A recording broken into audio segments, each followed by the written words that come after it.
All right, welcome back to our Texas Homestead. We're going to talk about rib rubs today.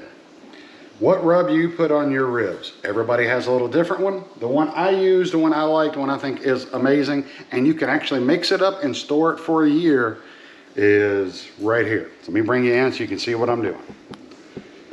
Okay, I'm doubling my recipe. So I'm going 2 cups of packed light brown sugar.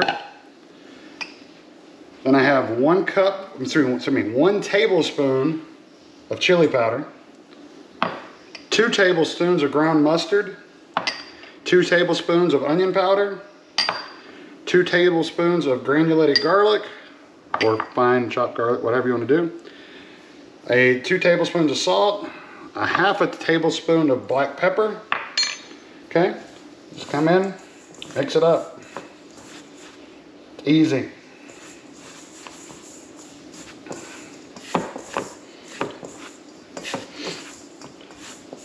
Don't make your ribs, your seasoning so hot that, I won't say hot, but too spicy that other people don't want to eat your ribs. Okay?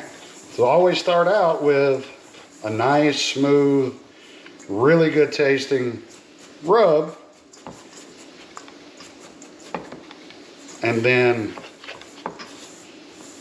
they can add the barbecue sauce that, if you have a good spicy sauce, they can add that.